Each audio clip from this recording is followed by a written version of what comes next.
ایک آدمی محمود غزنوی کے پاس نا اپنا کیس لے کے آیا، مدعی بن کے آیا۔ اس نے کہا بادشاہ میرا کیس بڑا نرالا ہے۔ بادشاہ سلامت نے کہا وہ کس طرح؟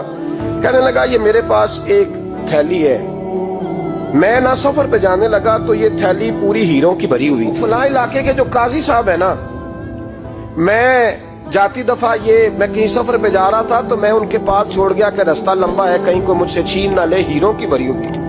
کچھ دنوں کے بعد میں واپس آیا ہوں، قاضی صاحب نے مجھے تھیلی واپس کی ہے تو اس میں ہیروں کی بجائے کھوٹے سکے نکلے۔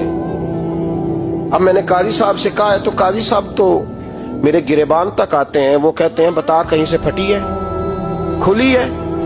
وہ جس طرح ٹانکے لگا کے تو نے سی تھی اسی طرح لگے ہوئے ہیں کہ نہیں؟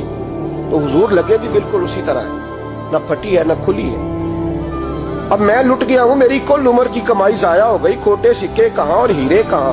تو مہربانی کریں اور آپ کی بارگاہ میں اللہ رسول کے نام پر حلف دیتا ہوں کہ میں ہوں بالکل سچا۔ محمود غزنوی کہنے لگے تو جا، تھیلی چھوڑ جا، اور جب میں تجھے بلاؤں گا پھر دوبارہ آنا۔ شخص چلا گیا۔ محمود غزنوی اٹھے، دربار برخاست کیا، لوگوں سے کہنے لگے چلے جاؤ، میں 3 دن کے لیے سیر کرنے جا رہا ہوں، 3 دن کے بعد لوٹوں گا۔ اکیلے جب رہ گئے نا محمود دربار میں تو محبوب نے چھری منگائی۔ وہ جس تخت پہ بیٹھتے تھے وہاں گدا بچھا ہوا تھا، یہ گدا پڑا نا، وہ گدا بچھا ہوا، تو محمود نے چھری کے ساتھ اس کو پھاڑ ڈالا اور چھری جیب میں رکھی نکل گئے۔ کہنے لگے میرے بعد کوئی میرے دربار والے احاطے میں داخل نہ ہو۔ محمود چلے گئے۔ اب وہ صفائی کرنے والا جب آیا نا، اس نے آ کے دیکھا تو گدا تو پھٹا ہوا ہے۔ اس نے شور ڈال دیا، پہرے دار بھی آ گئے، فلاں صاحب بھی آ گئے، فلاں صاحب۔ اس نے کہا وہ خدا کے بندو، اس کا گدا پھٹ گیا ہے، وہ تو مار ڈالے گا۔ اس نے کہا تھا سوائے صفائی اور نگرانی والے کے دوسرا آئے کوئی نہ، اور یہاں آیا بھی کوئی نہیں، پہلے دن ہی پھٹا ہوا ہے تو لٹکا دے گا سب کو، کیا کریں؟ شور ہو گیا، سارے دربار کے ملازمین اکٹھے ہو گئے۔ ایک بندہ بولا، کہنے لگا فکر نہ کرو، میں کیسے بندے کو جانتا ہوں، اس طرح سیے گا کہ جس نے پھاڑا ہوگا اسے بھی پتہ نہیں چلے گا کہاں سے پھٹا تھا، ایسا بہترین رفو کرے گا کہ پتہ بھی۔ اس نے کہا یار ہم سارے 1 مہینے کی تنخواہ دیتے ہیں، تو بندہ بلا۔ وہ بلا لیا اس کو، اس کا نام محمد رفو گر تھا۔ وہ آیا، اس کو گدا دکھایا، اس کا یار اس طرح سینہ پتہ نہ چلے۔ اس نے کہا فکر ہی نہ کرو، میں بڑا کاریگر ہوں۔ بڑے بڑے کاریگر لوگ نہیں ہمارے ملک میں پائے جاتے، کوئی نشان چھوڑتے ہیں پیچھے بڑے۔ احمد رفو گر کہنے لگا اس طرح سیوں گا کہ پھاڑنے والے کو بھی پتہ نہیں ہوگا، پیسے لے یار تو سی دے۔ اس نے سی دی، اگلے شام ہی لا کے بچھا دیا گدا۔ تیسرے دن بادشاہ سلامت آئے، آ کے پہلی نظر گدے پہ ڈالی۔ اس نے بلایا سب ملازمین کو، کہا کس نے سیا ہے؟ کہا جناب کیا ہوا؟ کہا یہ پھٹا ہوا تھا۔ کس نے؟ کہا نہیں پھٹا ہی نہیں۔ وہ کہنے لگے بنو بات، میں خود پھاڑ کے گیا تھا، تو بتاؤ صحیح سیا کس نے ہے؟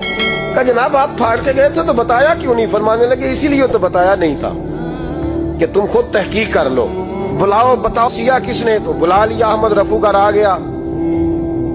اس کو جب بلا کے سامنے بادشاہ کھڑا کیا، کہا بھئی تو نے سیا ہے؟ کہنے لگا حضور آپ کے سارے ملازم کٹھے ہو کے آئے تھے، میری غلطی کوئی نہیں۔ کہا نہیں یار تو بڑا کاریگر ہے، میں نے اپنے ہاتھ سے پھاڑا تھا پر مجھے بھی نہیں پتا چل رہا کہاں سے پھٹا تھا۔ اچھا یہ بتا یہ تھیلی جو ہے یہ بھی تو نے سی تھی؟ اس نے کہا جی آپ کے خادم کا ہی کارنامہ ہے، وہ فلانے علاقے کے قاضی صاحب آئے تھے، اس میں سے ہیرے نکال کے تو کھوٹے سکے بھرے تھے، تو مجھے بھی تھوڑا سا حصہ ملا تھا۔ محمود نے سارے گواہ بھی اکٹھے کر لیے، ثبوت بھی اکٹھے کر لیے۔ پھر قاضی کو بلایا، پہلے سارے ثبوت اور گواہ کیس حل کر لیا۔ پھر ہمارے ہاں یہ حال ہوتا ہے کہ مدعی 2-3 ہفتے کے بعد خود ہی ہاتھ باندھ جاتا ہے، کہنا تسی میری جان چھڈو، مجرم پھڑو پاوے نہ پڑھو۔ وہ کہتا ہے مجھے معافی دو، میں رہا۔ ظلم ہے نا، ظلم زیادتی ہے کہ جو بیچارہ اتنے سوال مجرم سے نہیں ہوتے جتنے مدعی سے ہوتے۔ اب یقین کریں اتنے سوالات ہوتے۔ سارے ثبوت اکٹھے کر کے قاضی صاحب کو بلایا، تنہائی میں لے جا کے محمود غزنوی نے کہا قاضی صاحب آپ سے غلطی ہو گئی، غریب آدمی تھا، وہ لٹ گیا ہے، اس نے تو بڑی مشکل سے کچھ ہیرے جمع کیے تھے اور اس کی کل کائنات تھی، تو آپ اس کا مال اسے دے دیں، بات ختم۔ قاضی صاحب کہنے لگے آپ مجھ پہ الزام لگا رہے ہیں، سوال ہی نہیں پیدا ہوتا، آپ میری داڑھی دیکھیں، آپ میرا اعزاز دیکھیں، دنیا جانتی ہے میں اس کا۔ قاضی صاحب انسان بھول ہی جاتا ہے، بندہ بھول جاتا ہے، غلطی ہوگی، مال نے کہا نہیں سوال۔ کہا میں تنہائی میں پوچھ رہا ہوں، میں اس وقت پوچھ رہا ہوں جب دوسرا موجود کوئی نہیں، آج توبہ کر لے، میں کچھ نہیں کہوں گا، تو میری زبان پہ اعتبار کر، تجھے پتا ہے میں جو کہتا ہوں اس پہ عمل بھی کرتا ہوں، باز آ جا۔ پر قاضی نے کہا نہیں میری غلطی کوئی نہیں،